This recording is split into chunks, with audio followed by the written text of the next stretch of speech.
আজ বানাবো খিচুড়ি। সে বৃষ্টি হোক কিংবা শীতের দিন, পুজোর দিন হোক কিংবা অলস দিন, সব সময় খেতে ভালো লাগে। যে কোনো পুজোতে আমার মা দুর্দান্ত স্বাদের একটা খিচুড়ি বানাতেন, সেটাই আজ আপনাদের সাথে শেয়ার করব। অনুরোধ রইল, একবার অন্তত এইভাবে বানিয়ে দেখবেন, ভালো লাগবে। সঙ্গে রইলাম আমি ঋতুপর্ণা, আপনারা দেখছেন ঋতুর রান্নাঘর। চালটা এখানে আমি গোবিন্দভোগ চালই নিয়েছি, আপনারা ঘরে থাকা চালটাও ব্যবহার করতে পারেন।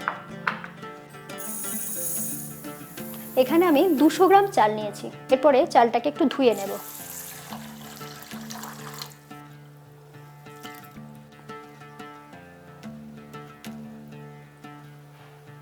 ভালো করে ধুয়ে নেওয়ার পরে এটাকে 10 মিনিটের জন্য রেস্টে রেখে দেবো। চালটা একটু ভিজে গেলে সিদ্ধটা খুব তাড়াতাড়ি হয়ে যাবে। যতটা চাল নিয়েছিলাম ঠিক ততটাই আমি মুগ ডাল নিয়েছি। এটা সোনামুখী মুগ ডাল নিয়েছি 200 গ্রাম। প্রথমেই মুগ ডালটাকে একটু শুকনো রোস্ট করে নেব।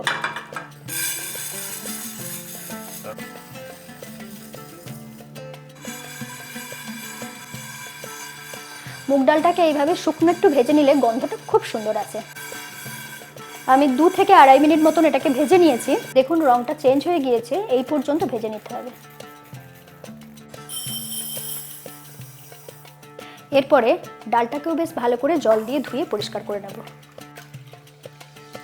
ধুয়েই ডালটাকে ব্যবহার করবেন, কারণ ডালের গায়ে অনেক পাউডার লেগে থাকে। ডালটাকেও আমি পরিষ্কার করে ধুয়ে নিয়েছি। এরপরে আমি খিচুড়িটা সিদ্ধ বসাবো, তার জন্য এখানে জল নিয়ে নিয়েছি। চাল আর ডাল দুটো মিলিয়ে এখানে রয়েছে 400 গ্রাম, তার জন্য আমি এখানে 2 লিটার জল দিয়েছি, মানে 8 কাপ মতন জল দিয়েছি। এই জলের সাথে আমি দিয়ে দিচ্ছি স্বাদ মতো নুন, আর দিয়ে দিচ্ছি সামান্য একটু হলুদ, হাফ চা চামচের মতন। এরপরে আমি দিয়ে দিচ্ছি ভিজিয়ে রাখা মুগ ডাল।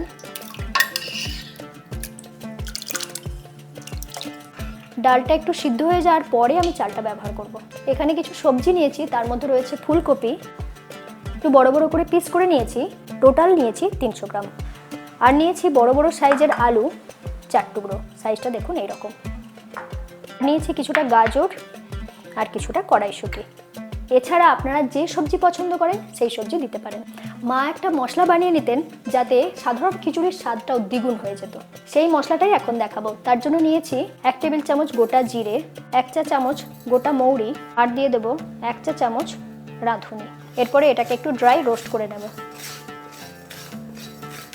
এটাকে একটু হালকা আঁচে রেখে 1.5 থেকে 2 মিনিট রোস্ট করে নিলেই হয়ে যাবে। সুন্দর গন্ধ বেরিয়ে গিয়েছে। এরপর এটাকে আমি শুকনোই বেটে নেব।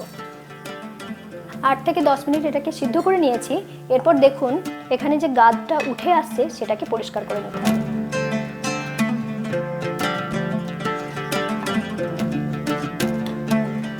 ঠিক এই সময়ে ভিজিয়ে রাখা চালটাও দিয়ে দিচ্ছি।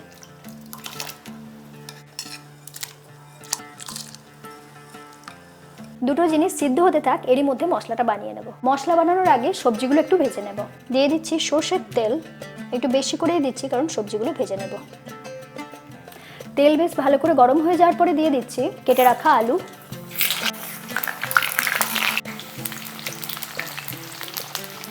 আলুটা লাল করে ভেজে নিয়েছি, এরপর তুলে নিচ্ছি।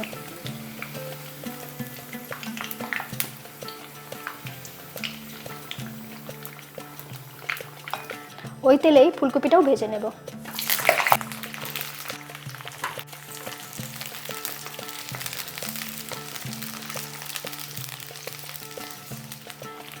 ফুলকপিটা ভাজার সময় সামান্য একটু হলুদ গুঁড়ো দিয়ে দিচ্ছি, যাতে রংটা খুব ভালো আসে।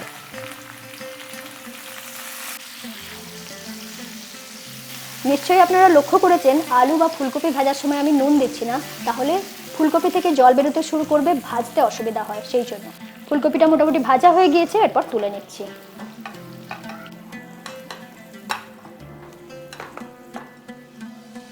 ওই তেলে গাজরটাকেও একটু ভেজে নেব। 2 থেকে 2.5 মিনিট ভেজে নিয়েছি, এরপর তুলে নিচ্ছি। এরপর চাল আর ডালের সাথে ভেজে রাখা সবজিগুলো দিয়ে দিচ্ছি।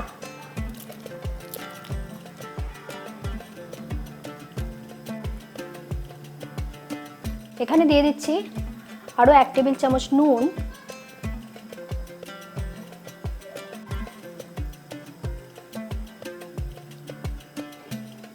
এরপর ঢাকা দিয়ে এটাকে রান্না করে নেব। ওই তেলেই মশলাটা বানিয়ে নেব। তার জন্য দিয়ে দিচ্ছি ফোড়নে 1 টুকরো দারচিনি, 4-5টা ছোট এলাচ, 5-6টার মতন গোটা লবঙ্গ, একটা তেজপাতা, আর দিয়ে দিচ্ছি একটা শুকনো লঙ্কা,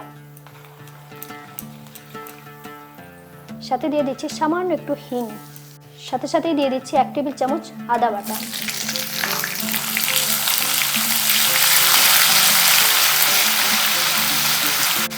একে একে সমস্ত রেগুলার মশলাগুলো দিয়ে দিচ্ছি। 1 টেবিল চামচ হলুদ গুঁড়ো, 1 টেবিল চামচ কাশ্মীরি লাল লঙ্কার গুঁড়ো, দিচ্ছি 1 টেবিল চামচ ধনে গুঁড়ো। এরপরে মশলাটাকে কষিয়ে নিচ্ছি, শুকনো একটু কষিয়ে নেব।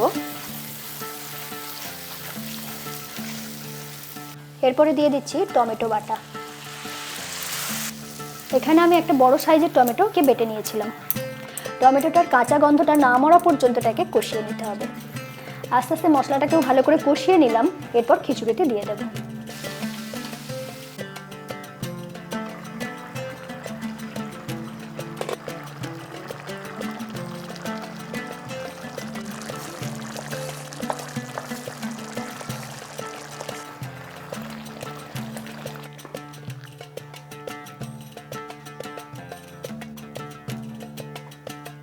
এরপর যে মশলাটা রোস্ট করে রেখেছিলাম সেটা দিয়ে দিচ্ছি।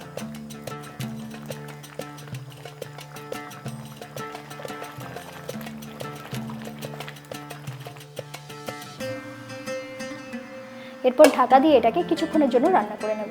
ফাইনালি খিচুড়িটাকে যদি এইভাবে শেষ করেন তাহলে দুর্দান্ত স্বাদ পাবেন। তার জন্য দিয়ে দিচ্ছি এখানে 3 টেবিল চামচের মতন ঘি। ঘিটা একটু গরম হয়ে যাওয়ার পরে দিয়ে দিচ্ছি 8-10টার মতন কাজু, সাথে দিয়ে দিচ্ছি কুচি করে রাখা নারকেল। কাজু আর নারকেলটাকে একটু ভেজে নিচ্ছি। তারপরে দিয়ে দেব মটরশুঁটি, দিয়ে দিচ্ছি কয়েকটা কিশমিশ, দিয়ে দেব 4টে কাঁচা লঙ্কা। এই সমস্ত জিনিসগুলোকে বেশ ভালো করে ঘিয়েতে ভাজার পরে শেষের দিকে যদি খিচুড়িতে মিশিয়ে দেন, বুঝতেই পাচ্ছেন কতটা সুন্দর গন্ধ হবে।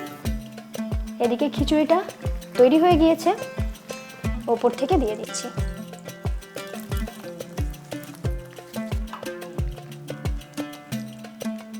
অনেক জায়গায় অনেক রকম খিচুড়ি খেয়ে দেখেছি, কিন্তু মায়ের হাতের এই খিচুড়িটা বেস্ট।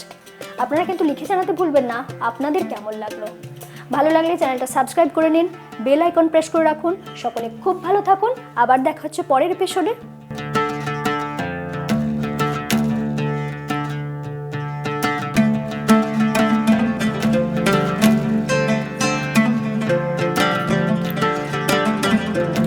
একদম মায়ের হাতে।